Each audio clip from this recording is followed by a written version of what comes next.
আপনারা বুদ্ধিটা শিখালেন, লুকিয়ে দিবেন কিন্তু সবার সামনে দিবেন না। কিরকম লুকিয়ে দিবেন? নারিকেলের ফাঁক এখানটা লক করে কিনে নেবেন,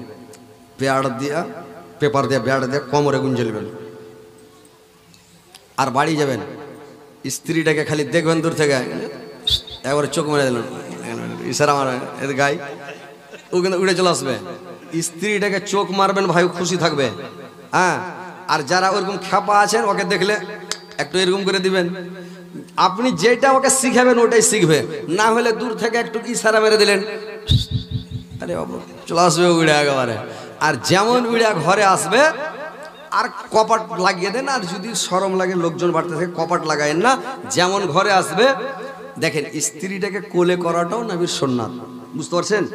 স্ত্রীটাকে মানে তখন করবেন কি, চট করে কোমর থেকে বের করে নেন, বের করে নারী খান্ডা লিয়া ধরে মুখে দেন, আর মুখে দেন। এইবারে ওকে এক কামড় দেন, আপনি এক কামড় নেন। তার মানে এই যে মহব্বতটা বেড়ে যাবে। আল্লাহর নবী মানে বলেছেন তোমরা একসাথে বসে খাও, একসাথে ভাত খাওয়াটা নবীর সুন্নাত, এক থালিতে বসে খাওয়া নবীর সুন্নাত। আল্লাহর নবী আয়েশাকে নিয়ে খেতে বসেছেন, তো আয়েশাকে নিয়ে খেতে বসেছেন, তো আল্লাহর নবী আর আয়েশা খাচ্ছেন। আয়েশা খেতে খেতে গিলাসটাতে করে এক ঢোক পানি খেয়েছে, ছেলে বেশি পানি খাবে না, এক দুটো খেয়ে দিয়েছে। যেমন গিলাসটা রেখে দিয়েছে রে ভাই, আল্লাহর নবী গিলাসটাকে নিয়ে যায়, এখানে আয়েশা ঠোঁট লাগালছে, গিলাসটাকে ঘুরিয়ে দেখছে যেখান জায়গা ভিজা হয়ে আছে ঠোঁট লাগা, ওই জায়গাখানে ঠোঁট লাগিয়ে পানি খেয়ে নিল। আয়েশা খালি মনে মনে হাসছে, দেখছো রে বাবরে এত ময়ার মমতা। কোনোদিন খেয়েছেন ওই জাহানে মুখ লাগালছেন? যদি স্ত্রীটা খালি গিলাসে পানি খায়, বলে এটা পাল্টাই গিলাস চাই করেন এরকম। তো কথা হচ্ছে ভাইরে আমার, বন্ধুরা আমার, ভালো করে শুনেন না, রিজাদিক আল্লাহ তৈরি করেছেন পুরুষের মনকে শান্তি করার জন্য, মনকে ফ্রি করার জন্য, সুখের জন্য, শান্তির জন্য। তো আজকে শুধুমাত্র মহিলাকে ভালোবাসলে হবে না, আর মহিলারা শুধু আপনাকে ভালোবাসবে সেটা হবে না। আপনাদের দায়িত্ব হলো, স্ত্রী হচ্ছে আমাদের মানে অর্ধেঙ্গিনী, আমাদের অর্ধেক জীবন, স্ত্রীর অর্ধেক জীবন আমরা পুরুষ জাতি, ঠিক কিনা ভাই বলেন? দুজনাতে একই, দুইজনে একই কিনা বলেন তো? আপনি যখন বিয়ে করে নিয়ে আসলেন, আপনার স্ত্রী আপনার বাবাকে কাছে আব্বা বলে ডাক দিচ্ছে, মাকে মা বলে ডাক দিচ্ছে, ভাইকে ভাই বলে ডাক দিচ্ছে, বোনকে বোন বলে ডাক দিচ্ছে। আপনি আপনার শাশুড়িকে মা বলছেন, শ্বশুরকে আব্বা বলছেন, শালাকে ভাই বলছেন, শালিকে বোন বলছেন, সবই দুইজনে সেম টু সেম একই। তাহলে দুইজনে একটাই মানুষ। আপনি হচ্ছেন ওর মানে অর্ধেক জীবন, উনি হচ্ছে আপনার অর্ধেক জীবন। তো ভাইরে আমার, মায়েরা ভালো করে শুনেলেন, স্বামী যদি অসুখ হয়ে যায়, বিমারি পড়ে যান, স্বামীকে অন্য দিও না। স্বামী যদি গরিব হয়ে যায়, দরিদ্র হয়ে যায়, কোনো কারণে ব্যবসা যদি মের খেয়ে যায়, তো স্বামীকে কষ্ট দিও না, আঘাত দিও না, বেজ্জত করিও না, অপমান করিও না। কারণ স্বামীকে তোমরা ভালোবাসো, স্বামীর ইজ্জত করো, সম্মান করো। আইয়ুব আলাইহিস সালামকে বিবি রহিমা কি করেছে, যে যখন সারা শরীরে ঘা ঘষার, পূজা রক্ত বয়ে, পুজ বইতে থাকে, সারা শরীরকে টিপে টিপে চুইচা চুইচা পুজগুলোকে বের করে দেয়। আর বের করে দিয়ে গরম পানি দিয়ে গতরটাকে ধুয়া সাফ করে দিয়ে নাস্তা বানিয়ে, লাহারি বানিয়ে তাকে কোলে করে বসিয়ে নাই, বসে থাকতে পারে না। আইয়ুব আলাইহিস সালাম কোলের উপরে বসে নাই বিবি রহিমা, আর খাবার গুলো তার মুখে তুলে তুলে দেয়, তার মুখে দেয়। আইয়ুব আলাইহিস সালাম খানাগুলো খায়। ভাইরে আমার, কত কষ্ট, কত তাকলিফ, কিন্তু বিবি রহিমা ছেড়ে যায়নি। কিন্তু এখনকার যদি কোনো পুরুষ যদি অসুখ হয়ে যায়, তো মেয়ে ছেলেটা সবারই সামনে গল্প করে বেড়াবে, একে বিয়ে করে জীবনে সুখ পেল না, শান্তি পেল না। আচ্ছা একটু বাড়িয়ে দেন, হালকা বাড়িয়ে দেন। তো এইবার বলছে যে আমি জীবনে সুখ পেলাম না, শান্তি পেলাম না, মানে জাত মারবে, মানে বদনাম করবে স্বামীটার, যে বেকার কুজলড়া কুণ্ঠেকার, মানে বেকার স্বামী কুণ্ঠেকার, কাকে বিয়ে করেছি না করেছি, ওর ল পেশারি ছুটে না, ঘূর্ণে ঘুরাই ছুটে না, উল্টা পড়ে গেছে, ও কি গনে ওকে বিয়ে করেছে, মানে আরো জাত মেরে ছেড়ে দেবে। কিন্তু বোনেরা আমার ভালো করে শুনেন, যে পুরুষটার জেদ মারতে হয় না, আর পুরুষটার বদনাম করতে হবে না, আর স্ত্রী পুরুষের কথা অন্য লোকের সাথে শেয়ার করিয়েন না ভাই, বলতে হয় না। এটা হাদিস থেকে মানা আছে। আল্লাহ নবী বলেছেন তোমার ওটা ইজ্জত, আর তুমি পরের সামনে কথা বলিও না। স্ত্রীর কথাটা লোকের সামনে বলতে হবে না আমার স্ত্রী এরকম এরকম। আর মা বোনদেরকেও বলছি তোমরা তোমার পুরুষের কথা বলবে না যে আমার পুরুষ এরকম দুর্বল, কমজোর, এরকম বেকার, নায়ক, এরকম ওরকম। মানে পরের কোনো লোকের সামনে কথা বলতে হবে না। আল্লাহ তোমাকে যেমন দিয়েছে আলহামদুলিল্লাহ, নাকি যেমন দিয়েছে আলহামদুলিল্লাহ। তো কথা হচ্ছে যে যেটা দিয়েছে সেটাই আপনার ভালো। তো অপমান বেজ্জত করতে হবে না, স্বামীকে ভালোবাসতে হবে, স্বামীর সেবা করতে হবে, তাবেদারি করতে হবে, খিদমত করতে হবে, স্বামীকে সবসময় সন্তুষ্ট রাখতে হবে, স্বামীর লেগে জান দিয়ে দিতে হবে। মানে স্বামীর লেগে এত খাটতে হবে যে কেমন খাটতে হবে। আল্লাহর নবীর স্ত্রী উম্মুল মুমিনিন হযরত খাদিজা,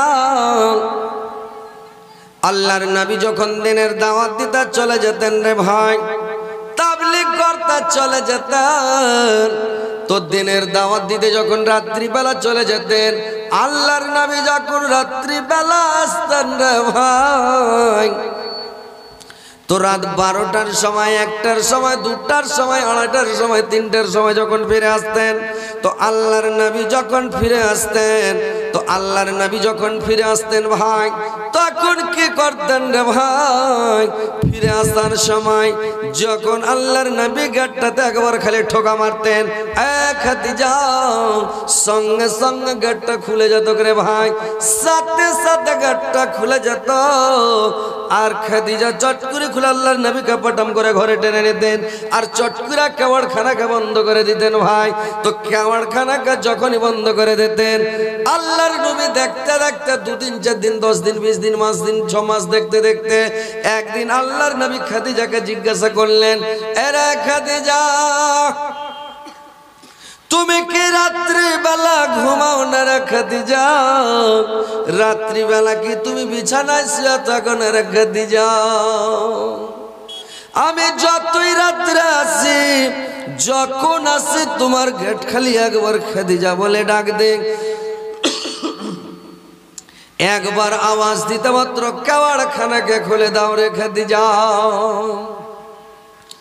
আল্লাহর নবীকে বললেন, খাদিজা শুনেন স্বামী গো, আপনি যখন দিনের দাওয়াত দিতে চলে যান, তাবলীগ করতে চলে যান, আমি বিছানায় শুয়ে থাকি না গো স্বামী, আমি কি করি, কেওয়াড়খানাকে বন্ধ করে দে, আর কেওয়াড়খানাকে বন্ধ করে আমি পিঠ লাগিয়ে দে, আর পিঠ লাগিয়ে দিয়ে আমি কেওয়াড়খানাতে মানে ঘিলান দিয়ে থাকে।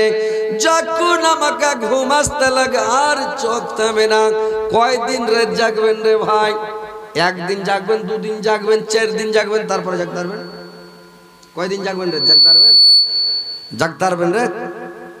8 দিন জাগবেন, তারপরে চাক্কা চলবে না, বুঝতে পারলেন? আমরা যখন এই যে রাত জেগে জেগে হয়ে যায়, একদিন দিঘল ব্যাংকের কাছে নিয়ে গেছি, জালসা থেকে নেমে গাড়িতে, ড্রাইভার গাড়ি চালিয়েছে, গাড়ি চালিয়ে এসে আমার গেটের সামনে এসে হরেন মারছে, মানে মুলি সাহেবনিকে উঠেছে, দিছে হরেন যে তুই মেন গেট খুলে গাড়ি ভরবো। তখন আমি চেতন পাচ্ছি, সুবহানাল্লাহ, দিঘল ব্যাংকে নিয়ে গেছি নেপালের বর্ডারে, আর বাড়ি এসে চেতন পাচ্ছি। কত রাত জাগবো, রাত ঘুম জেগে জেগে জেগে মরা মোরদার। ও যদি গাড়ি লেগে শিলিগুড়িতে বেঁচে নিত তো বেঁচে নিত, ড্রাইভার মনে করতো যে বেঁচে নিব, তো বেঁচে নিতে পারতো। কিন্তু কথা হচ্ছে ভাই, রাত জাগতে পারবেন না। তো 2 দিন, 4 দিন, 10 দিন, 20 দিন দেখার পরে খাদিজা বলছে, স্বামী গো, যখন আমাকে ঘুম চলে আসে, আমার যখন চোখ থামে না, আমি তখন একটা পাকে ছেড়ে নি গো স্বামী, এক পায়ের ভরে দাঁড়িয়ে থাকি, পা যখন ব্যথা করতে লাগে আর ঘুম আসে না। যখন এই পাটা খুব ব্যথা করতে লাগে আর সহ্য করা যায় না, তখন এই পাটাকে একবার ছেড়ে উঠিয়ে নিয়ে এটা পায়ের ভরে এক পায়ে দাঁড়িয়ে থাকে। পা ব্যথা করলে আর ঘুম আসবে না, ঘুম ভেঙে যায়, সারা রাতে বাবে জেগে থাকি স্বামী গো। যখন আপনি আসে একবার খালি খট করে আওয়াজ দেন, একবার গেটে বাড়ি মারেন, আমি মানে কেবল খুলে দিই। আপনি যখন একবার খালি খাদিজা বলেন, আপনার পায়ের আওয়াজ শুনতে পেলে আমি বুঝানি আমার মানে নবী চলে আসলাম। আমার স্বামী চলে আসলো, আমি চট করে গেট কান খুলে পাটাম করে টেনে নিয়ে, তার কারণ স্বামী গো আপনার পায়ে পায়ে দুশ্মন, আপনার প্রতিবেশী দুশ্মন, আপনার বাগিচার লোক আপনার দুশ্মন, আপনার নিজের চাচা আবু লাহাব দুশ্মন। আল্লাহর নবীর বাড়ি আবু লাহাবের বাড়িটা একদম পাঞ্জরা পাঞ্জরি বাড়ি রে ভাই। আর জানি দুশ্মন হচ্ছে আবু লাহাব। বললে আবু লাহাব হচ্ছে জানি দুশ্মন,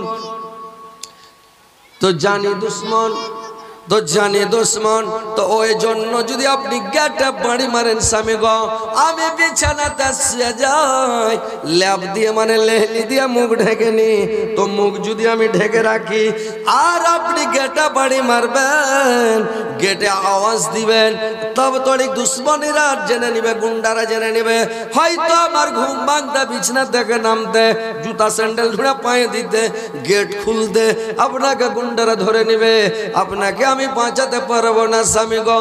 এই জন্য আমি রাত্রি বিছানাতে পিঠ ঠেকাই না, বিছানাতে পিঠ লাগাই না, আমি কাবারখানায় পিঠ লাগিয়ে সারা রাত জেগে দাঁড়িয়ে থাকি। এখনকার মহিলারা কয়টা দাঁড়াবে ভাই বলুন তো? দাঁড়াবে? দাঁড়াবে যে ভাই? দাঁড়াবে না। কিন্তু মা বোনেরা ভালো করে শুনেলেন, তোমার স্বামীর জন্য তোমাকে পহরা দিতে হবে, তোমার স্বামীর জন্য তোমাকে কষ্ট করতে হবে। তোমার স্বামী তোমার জানের জান, তোমার প্রাণের প্রাণ, তোমার জন্য তোমার স্বামী কত কষ্ট করে, কত পরিশ্রম করে, তোমার জন্য কত খেটে কামিয়ে, দেশ বিদেশ থেকে খেটে কামিয়ে টাকা নিয়ে এসে তোমার সুখের জন্য, তোমার শান্তির জন্য, তোমাকে ভালো রাখার জন্য, তোমাকে খিলাবার জন্য, পিঁধাবার জন্য তোমার স্বামী কত কষ্ট করে। আর তুমি তোমার স্বামীকে দেখবে না, তোমার স্বামীর সেবা করবে না, তাবেদারি করবে না। এটা কেমন কথা? আপনারা শুনেছিলেন যে আমি যখন জালসা করে বাড়ি যাই, গেটে হরেন মারি, কিন্তু আমার স্ত্রী গেট খুলে দাও ভাই, বুঝতে পারছেন? গেট খুলবে না, মেন গেট তালা মেরে দিয়েছে, বিশাল গেট আলিসান একবারে, গেটের তালা মেরে দিয়েছে, 2.5 কিলো ওজনের তালা, ভাঙাও যাবে না, মেরে দেয় আপনার বিন্দাস ঘুম পাড়ছে। কি করবো, বাড়ির পাঞ্জিরা আমাদের ওই তো উসমার আছে, উসমার ঘরত যাইছে না, কি করুন বস্তির গাড়ি গান ঢোকাই দিন, ঢোকাই দেয় কি করুন। উসমারা কহছে রাত 2 बजे, कहे उस्मारा कुंठी गाड़ीटा गाड़ी ओसेल, फिर कुछ बोलছে নি, মানে उस्मार बड़का आग ना तो आगनाथ ढुकाई दियो गाड़ी खान, और आगनाथ ढुकाई दे मुई नहीं निकले झुड़की टुड़की बंद करे दे गाड़ीर भीतर सुते गनो, तो उस्मारा गोटा बेस्ते लोक उठाई दिले। की बात इतला लोक माने लोक गाड़ी ढुकाले और बोले चली कुछ नहीं करছে, की बात बगलो तो उस्मारा कोई नहीं भिड़ছে, बगलो तो ना जाए ना, আর গোটা বস্তির লোক উঠে গেছে, চারিদিকে লাইট মারামারি করে দেখছে গাড়ির চারিদিকে, কিন্তু আমি গাড়ি খুলি না, বাইরে হই না, আমি দেখি ওরা গোটা রাত খালি খুদরে খাই করছে, আমি সিদারির মারছি বিদা। সকালবেলা ফজরে নামাজ পড়লাম, তো বাড়ি গেলাম। তো ভাই এরকম স্ত্রী যদি ভাগ্যে জুটে, তো মরে গেলে দোয়া করবেন যে? হ্যাঁ দোয়া করবেন? দোয়া করবেন না। তো খাদিজার মতন স্ত্রী হতে হবে, খাদিজা যেমন ছিল ওইরকম স্ত্রী হতে হবে, তাহলে মরে গেলে স্বামী কাঁদবে, দোয়া করবে, আল্লাহ আমার স্ত্রীকে জান্নাতবাসী করে দাও, আল্লাহ আমার স্ত্রীকে জান্নাত দিও।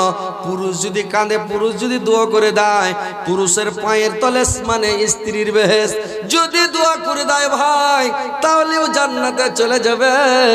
কিন্তু যদি স্বামীর সঙ্গে বেয়াদবি করে, স্বামীর যদি সেবা না করে, খিদমত না করে, তাহলে ভাই আমার যদি না করে, তাহলেও কেমন নারী। তো মায়েরা ভালো করে শুনেন, খাদিজার মতন হয়ে যান, আর বিবি রহিমার মতন হয়ে যান। ওদের মতো স্বামীর সেবা তাবেদারি খিদমত করতে হবে, স্বামীকে ভালোবাসতে হবে, স্বামীর সেবা তাবেদারি করতে হবে। ভাইরা আমার একটু ভালোবাসার চেষ্টা করেন। আল্লাহর নবীকে একদিন আয়েশা, হযরতে আয়েশা গোসল করাতে নিয়ে গেলেন। আয়েশা কি করেছেন, যখন গোসল করাতে নিয়ে গেছেন, আল্লাহর নবী একটা তক্তার উপরে যেমন উঠেছে, তক্তার উপরে চড়ে বসে আছেন আল্লাহর নবী, আর আয়েশা মাথাতে পানি ঢালছে, আল্লাহর নবী গোসল করছেন। এবার গোসল করতে করতে করতে করতে ভাইরে আমার দেখছে পানিগুলো যে বয়ে যাচ্ছে, তো পানিগুলো লাল হয়ে বয়ে চলে যাচ্ছে। আল্লাহর নবী দেখছে পানিগুলো লাল হয়ে কেন যাচ্ছে। আল্লাহর নবী জিজ্ঞাসা করলে, আয়েশা পানিগুলো কেন লাল হয়ে যাচ্ছে রে আয়েশা?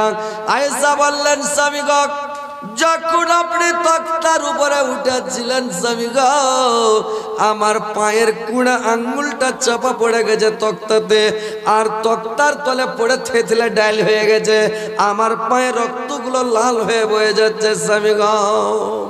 আল্লাহর নবী চট করে তক্তা থেকে নেমে গেলেন, আর নেমে গিয়ে বললেন এসে দেখি দেখছি সত্যিকারই পা থেতলে ডাইল হয়ে তরতর করে রক্ত বয়ে যাচ্ছে। আল্লাহর নবী বললেন এসে দেখ, তুমি একটু গুহা করলে না, উচ্ছ্বাস করলে না, তুমি আমাকে কেন কিছু বললে না? বললে স্বামী গো, স্বামীকে কত ভালোবাসে রে ভাই। আয়েশা বলছে স্বামী গো, আমার তো শুধু পায়ের একটা কুড়া আঙ্গুল মানে থেতলা ডাইল হয়েছে, যদি আমার দু পায়ের সবটি আঙ্গুল যদি থেতলা ডাইল হয়ে যেত তবুও আমি আপনাকে কষ্ট দিতে পারতাম না, আপনাকে আমি নামটা বলতে পারতাম না, আমি উচ্ছ্বাস করতাম না, উহা করতাম না। ভাইরা আমার, আয়েশা আল্লাহর নবীকে কত ভালোবাসতেন, কত ভালোবাসতেন, স্বামীর উপরে কত মায়া মমতা। ভাইরা আমার, ওইরকম মায়েরা ভালো করে শুনেন, স্বামীকে ভালোবাসতে হবে। এখন যদি হাঁটতে হাঁটতে স্ত্রীর পায়ে যদি একটু খালি গুল্লা পড়ে যায়, কি পাটা চেপে যায় লোকের মুড়ি টুড়ি, তো ওকে ধাক্কা মেরা 3 পাল্টি দিবে আর বলবে মুখ পোড়ার বেটা, মুখ পোড়া, তোর কপালে চোখ নাই, দেখতে পাচ্ছি পা চেপে গেল, আরো রেগে যাবে। তো কথা হচ্ছে মায়েরা বোনেরা, স্বামীকে দুঃখ দিও না, স্বামীকে কষ্ট দিতে হবে না, স্বামীকে আঘাত দিতে হবে না, স্বামীকে ভালোবাসতে শিখেন, ভালোবাসা দিতে শিখেন। আর আপনাদেরকেও বলছি ভাই, এক হাতে কোনোদিন রুটি হয় না, এক হাতে রুটি বানাও যাবে না। আপনারাও স্ত্রীকে একটু ভালোবাসা দেন, আপনি স্ত্রীকে একটু ভালোবাসেন, স্ত্রীরও সম্মান করেন, ইজ্জত করেন, স্ত্রীকে আপনারা একটু ভালোবাসেন। এখনকার মানুষ বলছে কি স্ত্রী হয়েছে মানে পায়ের জুতা, পায়ে দিলাম মন হলে দিলাম, নাহলে চালিয়ে ফেলে দিলাম। স্ত্রী পায়ের জুতা নয়, স্ত্রীটা আপনার অর্ধেঙ্গিনী, অর্ধেক জীবন। আল্লাহর নবী বলেছেন তুমি যা খাবে তোমার স্ত্রীকে তা খাওয়াবে, তুমি যেই মানের কাপড় পরবে তোমার স্ত্রীকে ওই মানের কাপড় পরাবে, তুমি যেই তুমি পুরুষ, তোমাকে স্ত্রীকে ভালোবাসা দিতে হবে। তুমি যা খাবে তোমার স্ত্রীকে খাওয়াও, যা পরবে তুমি পরাও, যেখানে যাবে তুমি স্ত্রীকে নিয়ে ঘুরতে যাও, একটু এদিক ওদিক ঘুরো, স্ত্রীকে নিয়ে ঘোরাফেরা করতে হবে, স্ত্রীকে ভালোবাসা দিতে হবে রে ভাই। আর স্ত্রীকে যদি ভালোবাসা না দেন তাহলে আপনি পুরুষ কিসের, আপনার স্ত্রীটা আপনার বাড়িতে এসে কেমন করে থাকবে বলুন তো? আপনি যখন বিয়ে করে আনলেন, আপনার স্ত্রীটা জিন্দেগিতে আপনাকে চোখে দেখেনি, আপনার সাথে দেখা নাই, সাক্ষাৎ নাই, শ্বশুর শাশুড়িকে দেখে নাই, নিজ শ্বশুরের পরিবারকে কাউকে দেখে নাই। এবার পরিবারে নতুন এসেছে, কিন্তু আপনি স্ত্রীটাকে যদি ভালোবাসা না দেন, আদর না করেন, সোহাগ না করেন, তাহলে আপনার স্ত্রীটা উড়ন্ত পাখির মতন খালি মানে কেমন করবে। তো আপনি যদি ভালোবাসাটা না দেন তো আপনি কেমন পুরুষ? তো স্ত্রীটাকে একটু ভালোবাসা দিতে হবে। এ ভাই, আপনারা উঠাউঠি কেন করতে লাগলেন? আপনারাকে একটু অজ শোনাচ্ছি, অজ শোনার পরে আপনারাকে মানুষ বলে যে রোজা করা যেমন তেমন দুধ ফুটের আশা নাকি, তো জালসা করা যেমন তেমন মানে কালেকশনের দরকার, মসজিদের লেগারা কালেকশনের লেগে একটু জালসা করেছে, তো আপনারা একটু কালেকশনও দিবেন। তো পালাপালি যদি করেন তাহলে জালসা করতে ভালো লাগবে, কটবিস করলে ভালো লাগবে না। এই যখন নতুন বিয়ে শাদী হয় আপনাদের এলাকায় গ্রামে, তো বিয়েটা বাড়ি হয়ে যায়, তখন ওই নতুন বউ গাড়িতে চড়ার সময় কাঁদে যে ভাই, কথা বলেন, হ্যাঁ হো করেন না, তো জালসা করতে ভালো লাগবে না, একটু মুড়ি ঝুঁকাবেন, হ্যাঁ হো করবেন। নতুন বউ গাড়িতে চড়ার সময় কাঁদে, বিয়ের দিন কাঁদে, তার মানে এটা মেয়ে ছেলের একটা বৈশিষ্ট্য, মানে কাঁদবে। তো একটা বউ কাঁদছে আর যাইছে, এখন দেশে একটা নতুন কুপ্রথা উঠেছে, ওই গাড়িতে বউ উঠবে আর ওই ওর পাঞ্জরে বোকার মতন ওর স্বামীটাকে তখনই বসবে, বিয়ের দিনে বসবে। ওর বাপ মা শ্বশুর শাশুড়ি 14 গোষ্ঠী ওখানে আছে, সরম লজ্জার মাথা বেচা খেয়ে যারা বেহাইয়ারা, ওই দিনই আব্বহুর পাঞ্জরে না বসালে হবে না, অন্য গাড়ি দিয়ে দাঁড়াবে না ও। হ্যাঁ, নতুন একটা কুপ্রথা চালু করেছে বোকা যুবক সমাজেরা, দিয়ে ওই নতুন জামাইটাকে ওর পাঞ্জরে তখন বসাবে, অন্য গাড়িতে বসালে হবে না, যেতে পারবে না, যাবে না, ওখানে বসাবে। তো এইবার লইয়া যাও, এর পাশে দাঁড়িয়ে আছে, তো ও মানে করেছে কি কানছে না, যদি কানে ফের একটা বদলাম হবে যে ভাই, মানে মেয়ে ছেলে ফের একটা গল্প করবে হাঁটে, ছুরির বিয়ে করার কথা মনে হয়েছিল, একটু কাউ কানলে না। তো ওই বদলামের ডরে ভোগা দিয়া মুখখানকে টেढ़ा বাঁকা করে ক্যাচ ম্যাচ করে কাঁদবে, নানি গা মইরা গেল গা নানি, দড়িয়া যাচ্ছে ভানে গা মইরা গেল, ইয়ার গলা ধরছে মরে গেল, ওর গলা ধরছে মরে গেল, ভোগা দিয়া। আর 6 মাস আগে তো মোবাইলে গল্প করে আর মোবাইলে ফোন করে করে পাগলা করে রেখেছে, সোনা আর জান আর কলজা আর কুন্ডাকার কি মানে বইলা ই করে দিয়েছে। আর তখন ও ভোগা দিয়ে কাঁদছে নানিগা মরে গেল। হ্যাঁ, তখন এবার ওর মার গলা ধরে, লাস্ট ওর মার গলা ধরে কইছে মা গে, তোর মা কইছে কিরে বেটা, কইছে 9 থেকে 10 দিন পা, এটাও পুরুষ আমার থাকে কি না গে মা? তার মানে 9 বার বিয়ে হয়ে গেছে, এটা 10 নম্বরে। বলছেন 9 থেকে 10 দিন পা, এটাও পুরুষ আমার থাকে কি না গে মা? তোর লইয়া স্বামীটার পাঞ্জরে বসার লেগে খাড়িয়া আছে। ই তখন বলছে চিন্তা করতে হবে না। কইছে কেনে? কইছে আমারও 21 থেকে 22 আর তুই থাকিস নেই যাইস। তার মানে 21টা হার হয়ে গেছে, তুই 22 নম্বরে। তো 21 থেকে 22 আর তুই থাকিস নেই যাইস। তো লইয়া বউ কইছে মাকে আর ছাড়ান লাও যাবে না গা মা। কইছে কেনে রে বেটা? কইছে হার থেকে ডবলও বেশি হয়ে গেছে, তো হাঁকে এয়ারই ভাত খেতে হবে। তো ওইরকম যদি আপনারা উঠাউঠি করেন, কটবিস করেন, পালাপালি করেন, তো আমারও 21 থেকে 22 ছেড়ে বসে থাকবো, বুঝতে পারলেন? পালাপালি করবেন না, বসে থাকেন। মজার গল্প একটু পরপর আপনাকে শোনাবো, ওয়াজগুলো শুনেন, কথা শুনেন, তারপরে একটু কালেকশন দিবেন মন ভরে। ইনশাল্লাহ আপনারা একটু কালেকশন দিলে কালেকশনটা উঠিয়ে নেব, তারপরে ইনশাল্লাহ আপনাকে ওয়াজ শোনাবো। যদি শুনতে থাকেন আরও শোনাবো, যতক্ষণ শুনবেন শুনাইতে থাকবো ভাই। জান চলে না, কিন্তু নতুন এসছি আপনার দিকে, কথা বলতে পারি না, শ্বাসকষ্টের মানে এত বকলে কি আর শ্বাসকষ্ট। যদি ম্যাচিং হতো তো কয়টা যে লাইনার পিস্টন পাল্টা হয়তো তা আল্লাহ জানে। কিন্তু আল্লাহর দেওয়া লাইনার পিস্টন বুঝলে কিছু হয় না, আল্লাহ চালাইছে বুঝলে থেথেলে মেথেলে চালিয়ে চলে যাচ্ছে আল্লাহর দয়াতে, আল্লাহর মেহেরবানিতে চলছে না। তো প্রত্যেকের জালসা কতটি সামলাবেন কহেন? সামলা যায় না ভাই, জান বাঁচে না। কি করব, নতুন এসছি আপনাদের এলাকায়, আপনারাকে শোনাবো। তারপরে আমার পরে একটা বাংলাদেশ থেকে একটা বক্তা এসেছে, আমার ভাই জহিরুল ইসলাম সাহেব, উনিও এসেছেন, ওনার বক্তব্য শুনবেন আপনারা। ওর সাথে আমি আর বছর ভালোই প্রোগ্রাম করেছি কয়েকটা, কিন্তু এইবার প্রোগ্রাম আজকেই প্রথম ওর সাথে আমার প্রোগ্রাম পড়েছে, একসাথে পড়েনি ভাইয়ের সাথে। তো যাই হোক, ওনারও ওয়াজ শুনবেন। তো আপনারা একটু পালাপালি কেউ করবেন না, আপনারাকে আমি আরও ওয়াজ কম করে শুনলে 1 ঘন্টা শোনাবো। আর মেয়ে ছেলের কথা আপনার গে হক ওদের উপরে কতটুক, ওর গে হক আপনার উপরে কতটুক, আপনারা শুনে যাবেন। খালি স্ত্রীটাকে মানে গরু পিটা করে মারলে হবে না, গ্যাল দিলে হবে না। স্ত্রীটাকে যদি একটু ভালোবাসা দেন, স্ত্রীটাকে একটু যদি খালি করেন, ভালোবাসা দেন কিনা, স্ত্রী পাগলা হয়ে থাকবে যে ভাই। কিন্তু আপনারা বুঝতেই জানেন না, ঘোড়া নেই। জালসা শুনবেন, ইউটিউবে দেখবেন হযরত আলীর ওয়াজ, দেখবেন সীমাঞ্চল বয়ান, দেখবেন হযরত আলী অফিসিয়াল, আমার পার্সোনাল চ্যানেল মাওলানা হযরত আলী অফিসিয়াল বলবেন, দেখবেন প্রত্যেক দিনকার নিত্য নতুন ওয়াজ। আর সাবস্ক্রাইব করে রাখবেন, বেল আইকনটা বাজিয়ে রাখবেন, প্রত্যেক দিনকার নতুন ওয়াজ ঢুকবে। আর শিখে নেবেন যে স্ত্রীটাকে কেমন। বাজারে যাবেন, আল্লাহর নবী বলেছেন তুমি যা খাবে তা খিলাও, কিন্তু তুমি এতটি মিষ্টি খেয়েছো, প্লেটের প্লেট মিষ্টি খাচ্ছ, তোমার স্ত্রী প্লেটের প্লেট মিষ্টি চায় না। তুমি বিরিয়ানি খাচ্ছ, তোমার স্ত্রী বিরিয়ানি চায় না। ও চাহে কি, ওকে পার্সোনাল একটু লুকিয়ে দিতে হবে ভাই।